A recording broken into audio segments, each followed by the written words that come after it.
kulan wanaagsan daawadayaal halkani waa telefishinka VOS ku soo dhawaada barnaamijka Saaki oo VOS qodobada daawan doontaan waxaa kamid ah Ra'iisul Wasaaraha Soomaaliya oo maanta la kulmaya midowga musharaxiinta taliyaha booliska Soomaaliya oo kormeeray xarumaha booliska ciidanka badda iyo meelo kale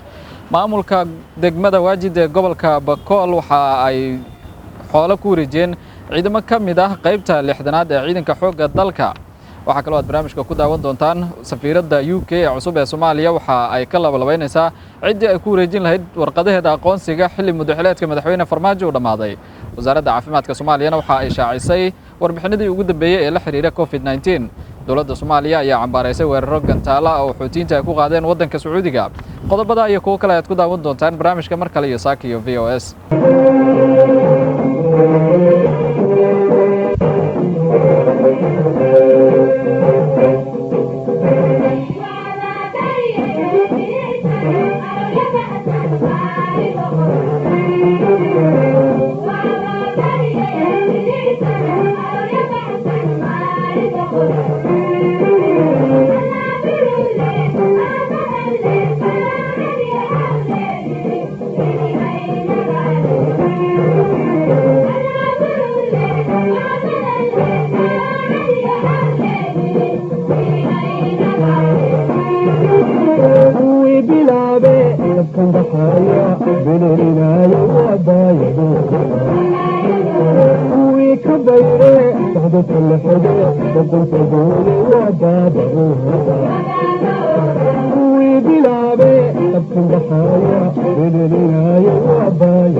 aan ku bilownay daawadayaal Ra'iisul Wasaaraha Xukuumadda Soomaaliya Maxamed Xuseen Rooble ayaa lagu wadaa inuu maanta kulan la yeesho midowga musharaxiinta iyada oo ay balansan yihiin kulankii kan ka horeeyay ee midowga musharaxiinta ee Ra'iisul Wasaaraha ay ku yeesheen hoteelka Dikaale ee magaalada Muqdisho 25kii bishan ayaa heshiis lagu gaaray iyadoo la baajiyay 26 bishii la soo dhaafay banaanbax loo balansanaa waxaana sidoo kale ay dowladda Soomaaliya ka garowday 19kii February waxayladii ka dhacday Muqdisho ee sababtay dhimashada iyo dhaawaca markii mudaharaadayaal ay hogaaminayeen hogaamiyaasha midowga musharaxiinta qaarkood la rasaaseeyay kulanka maanta ayaa qayb ka heshiiskii 25kii bishii la soo dhaafay ee February lagu gaaray hotelka Dikaale ee Muqdisho kaas oo qayb ka ahaa heshiis ay dowladda federaalka la gashay garaan Ra'iisul Wasaaraha oo la galay midowga musharaxiinta isla markaana lagu doonayay in wadahadal lagu dhameeyo khilaafka u dhaxeeya dowladda Soomaaliya iyo midowga musharaxiinta gaar ahaan khilaafka la xiriira doorashooyinka dalka Ra'iisul Wasaaraha Soomaaliya ayaa kulan dhinaca internetka la qaatay wakiilada beesha caalamka waxaana ay kala wada hadleen doorashada Soomaaliya iyo sidii heshiis isafgarad ah loo gaari lahaa waxaana qodobadii la isku soo qaaday kamid ahaa dhameystirka heshiiskii September 17 iyo sidoo kale heshiiskii dhawaan ay guddiga farsamada ku gaareen magaalada Baydhabo ee la xiriiray doorashooyinka dalka kulanka maanta ayaa lagu wadaa in sidoo kale ay labada dhinac ka soo saaraan warmurtiyeed marka uu dhamaado kadib sida kulankii 25kii bishii la soo dhaafay oo ay ka soo saareen ilaa 3 qodob oo ay ku heshiiyeen dhinacyada isku haya doorashada Soomaaliya taliyaha booliska Soomaaliya Maxamed Xijaarna waxa uu booqday saldhigyada ciidanka booliska ee ku yaala Muqdisho isaga oo sidoo kale kormeeray xarumaha lagu hayo agoonta booliska Soomaaliyeed. Taliyaha ayaa sidoo kale ka tacsiyay jeneraal ka tirsanaa booliska Soomaaliya oo dhawaan ku geeriyooday magaalada Muqdisho. kormeer ku soo marnay fadhiyo ka mid ah fadhiyada ciidanka booliska Soomaaliyeed taasoo ujeedadeedu ahayd inaanu ka wacyigelinno ama siday ugu diyaar garoobeen aan soo eegno fadhiyadaasi cudurka halista ah ee ku soo batay Soomaaliya sanadkan horaantiisa. marka hore bal fadhiyadu siday naftooda uga taxadarayaan oo ugu diyaar garoobi lahaayeen maadaama ciidanka booliiska uu ka mid yahay muxuu ahaa ciidanka ugu horeeya iyaga iyo caafimaadka ee iyagu front line-ka ku jira inaanu muxuu ahaa aanu ka soo aragno siday ugu diyaar garoobeen oo iyagu naftooda iyo xeryahooda iyo fadhiyadooda ugu diyaar garoobeen iyo sidii ay uga hortegi lahayn cudurkaas iyaga oo ka celinaya ama ka qayb qaadanaya la dagaalankiisa barbac socdana bahda caafimaadka. muxuu ahaa ujeedadeena weynin taasay ahayd laakiin waxaan rabaa marka hore intaanan gedagelin inaan marka hore taasi halka ugu diro qoyskii qaraabadii iyo guud ahaan ummadda Soomaali ahaan gaar ahaana ciidanka booliiska Soomaaliyeed geeridii naxdinta lahayd ee shalay ku timi jeneraal Maxamuud Sheegow Cadow oo ka mid ahaa saraakiisha ugu fac weyn oo soo dhisay ciidanka booliiska shalayna ku geeriyooday magaaladan Muqdisho saakana lagu aasay xabaalaha magaalada Muqdisho. inna lillahi wa inna ilayhi raajicuun. ilaahay waxaan uga baryayaa inuu jannada geeyo dembigiisana ilaahay u cafiyo ummaddii uu ka baxay qoyskii ciidanka booliiska iyo guud ahaan ummadda Soomaaliyana samir iyo imaan laha ka siiyo. kormeerka haddaan dib ugu noqdo iyo ujeeddadiisa halka aanu u tagnay meesha waxay ahayd ugu weynaa arrinkan hadda idiin sheegay. waxaan soo kormarnay bal barbaarinta caruurta xaruntooda oo ku taal magaaladan Muqdisho. caruurtu siday u nooshahay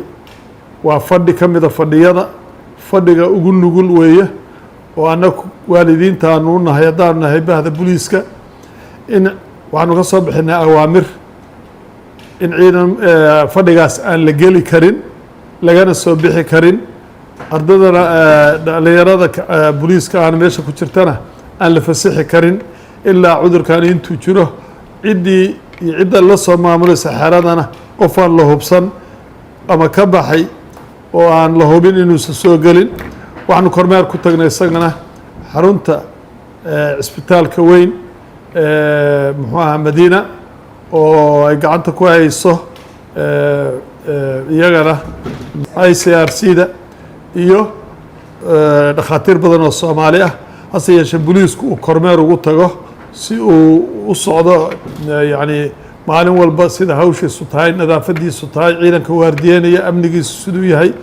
iyo awaamir horaan ka bixinay habraaca loo dejiyay inuu iyagana aanu soo aragno. waxaanu isagana soo kormeernay jeneraal Kaahiye oo dhismayaal cusub oo dhammaaday gudihiisa oo furitaan u baahan dhowaan iyagana inay dhammaadeen iyo waxyaabihii ka dhimanna waa soo eegnay. waxaanu soo eegnay xarunta birmadka booliiska oo iyaguna aan ciidanka birmadka booliiska ee rondada habeenkii sameeya dhaca iyo tuugada iyo muxuu ahaa xaafadaha dhexdooda. maxaa yeelay booliisku dhanna caafimaadkii buu kala socdaa wasaaradda caafimaadka dhanna arrimihii bulshadu la socdaayo degmo walba iyo gobol walba iyo meel walbaba waxay ka warhayaan gaadiidka mara iyo dadka mara iyo habeenkii waxyaabaha dhacaya yar dadku uusan garan karin ciidankaas siduu ugu diyaarsan yahay iyagana waa soo eegnay. waxaanu soo eegnay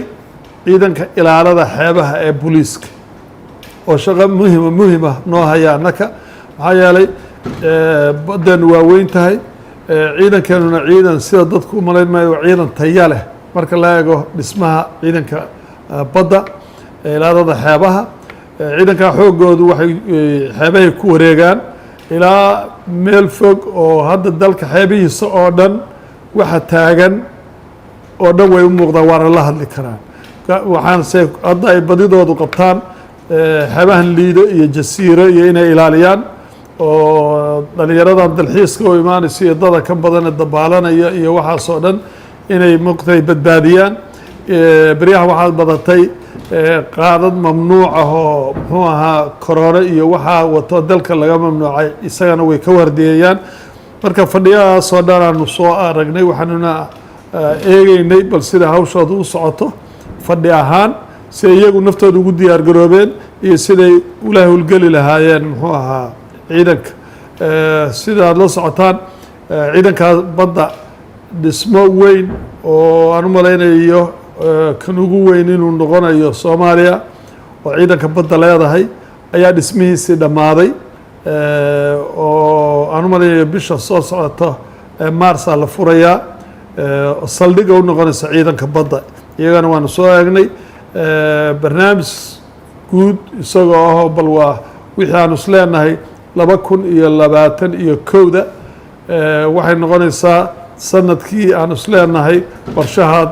aad dejiseen bilowgeedii haddaa la galay oo ugu horeeyo waxaan bisha Maarso hadday dhammaato muxuu ahaa aanu go'aansanay haddana noo dhammaaday inaan la arag askari booliisa oo leh xuquuq baa iga maqan askarta booliiska tiradooda guud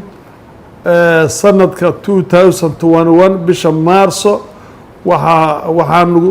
qorsheynay oo haddana noo dhammaaday ciidan booliiska ka tirsan oo bil baan qornaa 2 bilood baan maqnaa sanad baan qabnaa lacag bay iga maqnayd magaca iga khaldamay reformkii ma aanan marin inay naga dhammaatay oo sida qorshaha dowladdu ay dejisay prime ministerku awaamirta ku bixiyey annaka iyo wasaaradda maaliyadda isugu yeeray annaka waa naga soo dhammaatay inaan la dhihin marka waxay ka mid tahay qorshaha ugu horeeya ee noo fulay 2021 marka hore taasi halka ugu diro qoyskii qaraabadii iyo guud ahaan ummadda Soomaali ahaan gaar ahaan ciidanka booliiska Soomaaliyeed geeridii naxdinta lahayd ee shalay ku timi Generaal Maxamuud Sheegow Cadow oo ka mid ahaa saraakiisha ugu facweyn oo soo dhisay ciidanka booliiska inna lillahi wa inna ilaahi raajicuun ilaahay waxaan uga baryayaa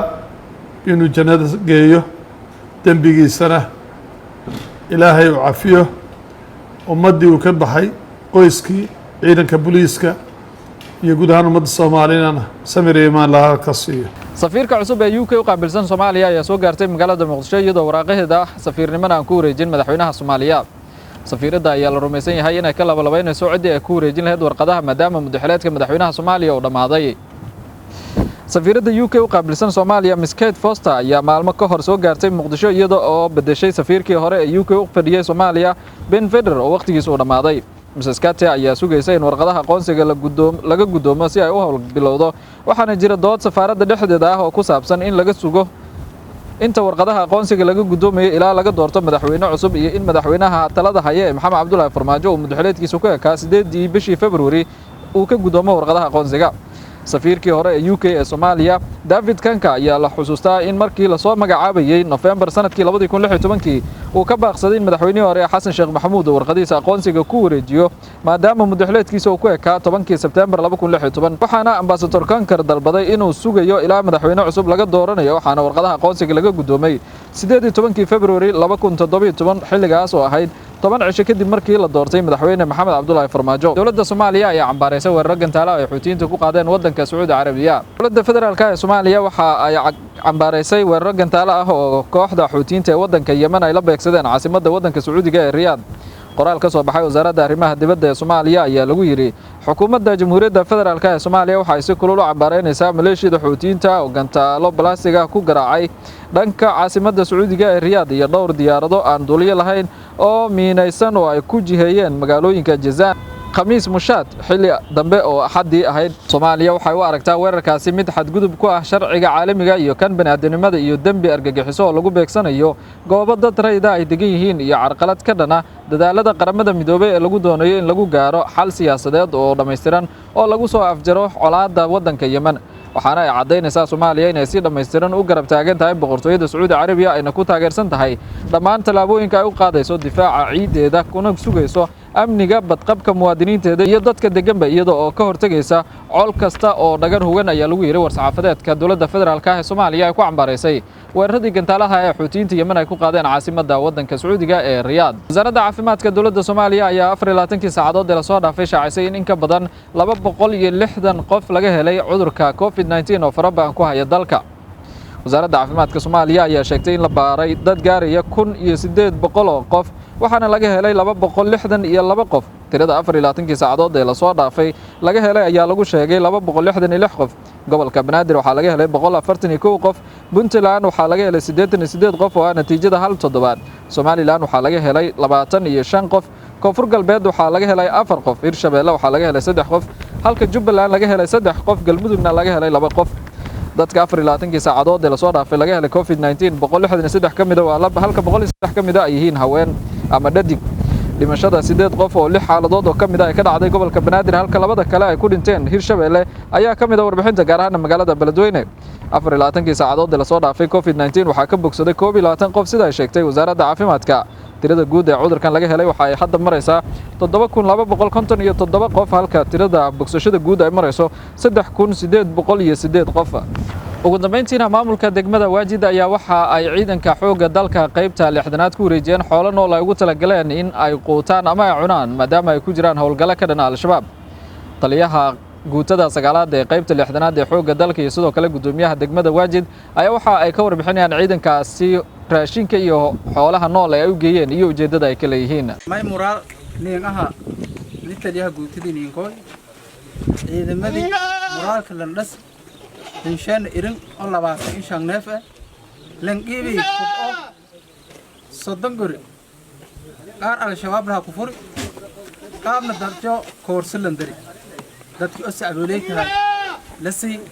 hadii hubna lanqiibi xoolana langori muraalka fiiqa ingeek muraalka waxa kooba kornama insha Allah unoon adoog hatan guulatan lamaad adoog sheenano nagadaan taliyaha guutada mayni wareejiyay 25 neef ilaa iyo hub oo nin hareysnaayay 30 guri ah marka taliya kama santa oo kiiba bagol ciidankan muraal leeyga ka kasta shileys in duulo waxaan u taaganahay maanta in aan dhisno moralka ciidanka maadaama aan soo booqanay inaan ku wareejino taliyaha ururka xoolaha haddana hor taagan si askarta booqashada taliyaha guutada ama ka wakiila muxuu ahaa wasaaradda gaashaandhigga iyo taliyaha xoogga iyo taliyaha qaybta 6aadba iyo maamul ahaankan Koonfur Galbeed inaan ciidankan ku wareejino 25 neef oo ari ah oo moralkooda ay ku dhisaan maanta ku maraqaystaan maadaama aan soo booqanay ma haddaasna koo waxaa iskale maamulka degmada Waajid gaar ahaan gudoomiyaha iyo maamulka Koonfur Galbeed oo mar kasta iyo xilli kasta iyo waqti kasta na garab taagan gacana nagu siiya gudashada waajibaadkana qaran. dowladda Koonfur Galbeed ku mahadsan tahay. maanta waxaan joognaa Waajid waxaan u nimid shaqo kormeer ah oo gabdhaha oo qabsano socodka shaqada ururka Waajid degan deeqdan arigaana waxaan ku wareejinayaa hadda oon taliyaha ururka 260aad ee guutada 9aad ee qaybta 6aad taliya urur la wareeg xoolahan si daacada ciidanka u gaarsiiyay waxa fiicnaan lahayd geelna idin qalno laakiin maadaama waddanka goodan ka joogo geel meel fog joogo waxaan noo fududaatay inaan arigan idin keeno ka maamul ahaan waxaana gacan nagu siiyay inaan arigan aad heshaan aan ka codsanay gudoomiyaha degmada iyo maamulka Koonfur Galbeed ayagana waa ku mahadsan yihiin xoolahan ciidankiina siisateen ayagana moral ay u hayaan in macnaha ishay niyadooda la dhiso si uu gutaan waajibaadkooda qaran. taliyaha baryaalkan degmada Waajid ka sugnaay taliyaha guutada booqashadii usan koy riyaalkanba howlagii oo militariga u kuurgaladii yaa ka dhajarni sila dareemay geekana to taasay lamid ee aan teegna siisiin ba argaasan hata way buaha ururkii qayb kumid ee geek way balan qiibiyay qof lan qiibiyay saasoo lamid ee hatana way buaha xoolo lanka talagalay ururkii degmada weejidka sugunay oo taliyaha guutada ama markaasay anka talagalay inuu soo ururka ka dhiirigeliyo ama uu anka deeqa ama ururka oo degmadan ka sugan markaasay iyo in shaqada ama maalintaasay qadadiyo ii maalmo wasiilanka weel maadaama taliyaha guutada uu sameeyay ana booqday ururkiina ha booqday dawladdiina uu soo markaasay dhinacahan oo booqday isku turjumahay saasoo lamid ah inuu soo ka wareejiyay unuuna meel raayuska maamulhaan ka wareejina oo uu soo nool wareego hata meel uun teegana kulay dawladda sidii booqashada markaasay in shaqada dawladda lankii markaasay ama ko booqdo ama goobta markaasay kooy lankii markaas kooyo iyo wakiil usuu meel raayus dawladnimada iyo wanaaji iyo muujinta la tanati dawladnimada muujintii lahayti oo taliyaha uu soo meel raayus ani booqday eediyadana iyo meel raayus kama hasanyi wayba kala taliyaha dhawaaw بريالكم بكل يسدي هذا أرجاسي أو دقمة إيه أورك هذا كأرجاسي هذا كأجرتي حالة دي